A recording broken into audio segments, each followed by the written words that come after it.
Brandon Fugal, the owner of Skinwalker Ranch, has just addressed the whole controversy surrounding Dr. Travis Taylor. Get in here. This is Cosmic Road, where I discuss UFOs and the paranormal. Please hit like, please subscribe, and as I'm going through it, please comment below and let me know what you think.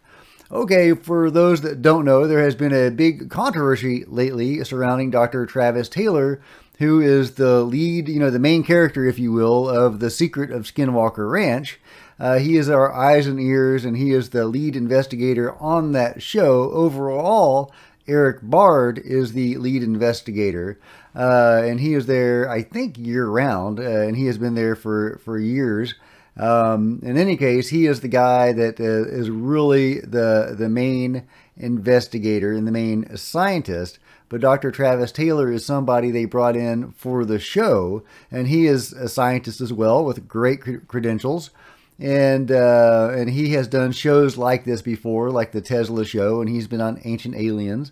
And so they thought he would be a good lead for the show, and a good newbie, because you really want a newcomer's eyes and ears when you're going into a new situation, because he's your audience identification character. And he has been great. I really like Dr. Travis Taylor a lot.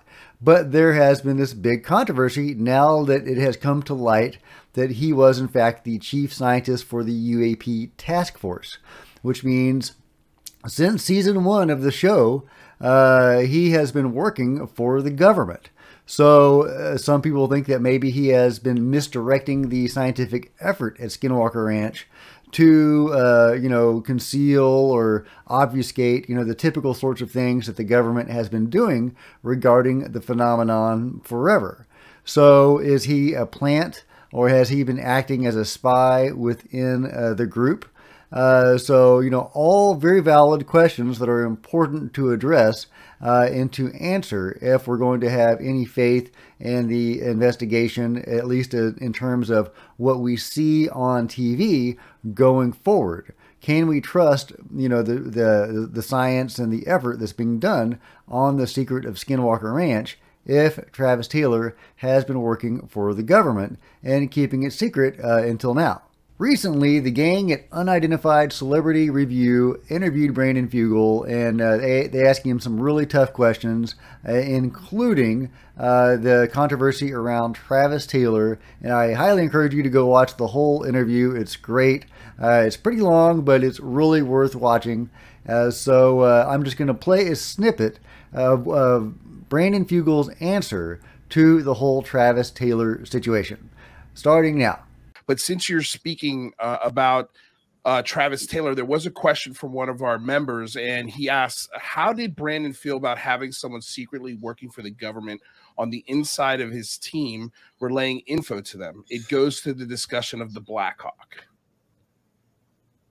It's a good question. I was shocked when Dr. Taylor revealed to us just weeks ago. It wasn't that long ago that he actually went public with the fact that he was the chief scientist for the Pentagon's U.A.P. task force. I didn't know what to think. I had a hard time processing it. I feel a lot better about it now. I feel like he has honored his NDAs with us. I will tell you that Eric Bard is our principal investigator and guides the scientific investigation. And Eric was never swayed or directed or manipulated in any way by Travis. Not that Travis would do that, but just to be candid, just to put everything on the table. Dragon was irate. I don't know that I've ever seen Dragon more angry in private exchanges within our group than when Dr. Taylor came forward with that revelation. I actually find, so I'm going to take a positive approach with this. I'm going to say honestly, I haven't seen Dr. Taylor compromise his integrity with respect to our investigation. He's always deferred to Eric Bard and the team. He's been a collaborative resource. And I would say the fact that he was appointed chief scientist of that task force after engaging at Skinwalker Ranch, and I think in large part he He was brought in by the Pentagon to lead that effort because of his work at Skinwalker Ranch. I think to a large degree, it validates the fact that they know that people in government circles know darn well that what we're doing is genuine, that there is truly unexplained phenomena on this property. I have yet to see any evidence of government intervention, or even manipulation. The only thing I see is the continued survey work that seems to come from different agencies that I don't believe is orchestrated in any way. I don't think that they're organizing this in any type of orchestrated or organized fashion. I think that there are different factions that are trying to study the reality of this and trying to get a peek behind the curtain. And we see that evidenced with our surveillance platforms and the data that we've been taking. But that's a long-winded answer.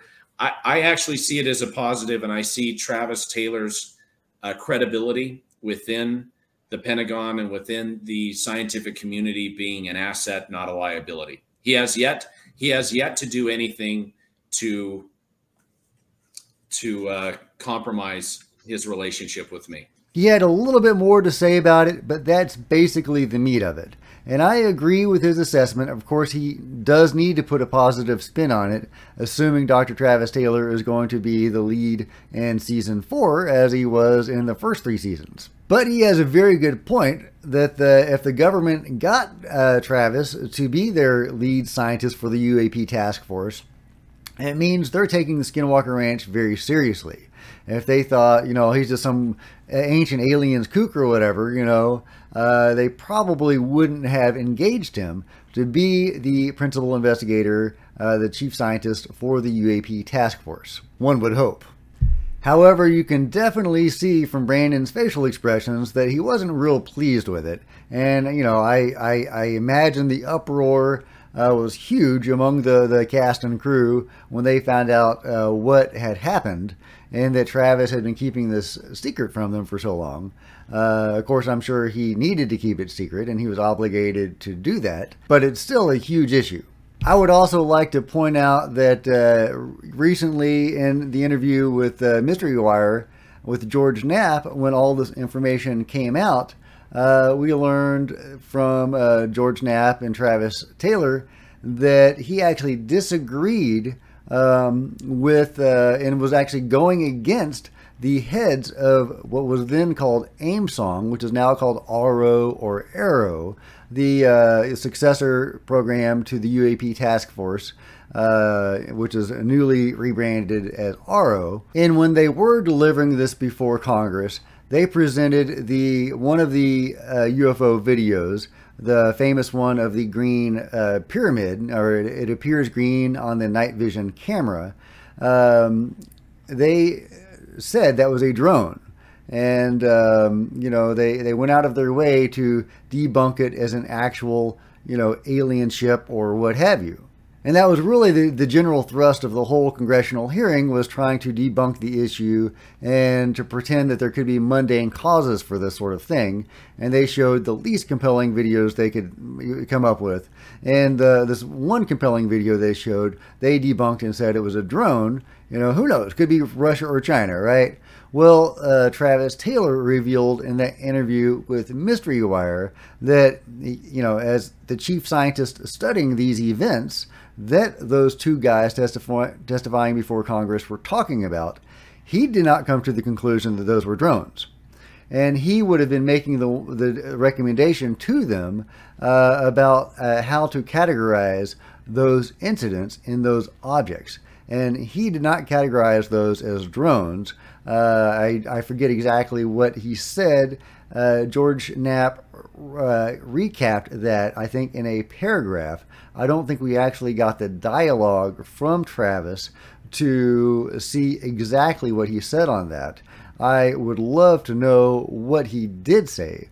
However, George Knapp paraphrased what he said, saying that the guys that testified before Congress, the heads of AIM-SONG, now RO, actually had to go against Travis's findings to relay that data to Congress. So calling them drones is actually going against Travis's findings, which would probably indicate a more anomalous cause for that event and those glowing green pyramids. And we know from Jeremy Corbell that there's actually multiple sources that corroborate this incident and many witnesses to it. And, you know, all those people involved in it know they were not drones. And Lou Elizondo has actually come out and said, no, of course they weren't drones. They originally didn't know what to say in the incident report, and they just called them drones for lack of something better to call them. And, you know, that has just kind of taken off, and people call that incident, the objects in that incident, drones now. But the reason I'm going through this is because Travis Taylor went against the government's story in that incident. So if he were a plant or a mole within the Skinwalker Ranch investigative team, he would make a terrible plant or a mole, because he actually is speaking out against these oppressive people that are suppressing this information. So that gives me a lot more faith in Travis Taylor, knowing that he is not afraid to call bullshit on these guys. So I really like that came up in the Mystery Wire, and I think that is worth keeping in mind on this issue. It's also important to keep in mind that the guys running RO or Arrow are lying to us and trying to suppress this information and to debunk it as much as possible, at least in the public arena. Behind closed doors, it's probably a very different story. And here is where I think it's something Brandon said was very interesting, that there are different factions involved within the government that are surveilling Skinwalker Ranch. So, you know, it's more than just the breakaway group or the Area 51 guys. There are multiple interests involved in studying Skinwalker Ranch, according to Brandon. But that begs the question, just how many UFO programs are there within the government? So to sum up, I still have faith in Travis Taylor. I have faith in the show and the integrity of the investigation going forward. You're always going to have to wonder and question a little bit. And we should all, engage our critical thinking, and, who knows. But the fact that Travis Taylor has been speaking out against the people that would be planting false narratives in steering the ship in a wrong direction, the fact that he is speaking out against them makes me really trust him a lot more. What about you? Do you trust Travis Taylor? Do you trust Brandon Fugal? Do you trust the integrity of the investigation into Skinwalker Ranch and the secret of Skinwalker Ranch? If you do, please comment below, or if not, comment below. Let me know your thoughts. Please give this video a big thumbs up. I would really appreciate it. Please subscribe if you haven't subscribed already, and if you do, please hit the bell next to it to be notified of future videos. Of course, there's Twitter links below. You can follow me on Twitter, Facebook. If you want to support the channel, there's a PayPal link below. Until next time, Cosmic Road out.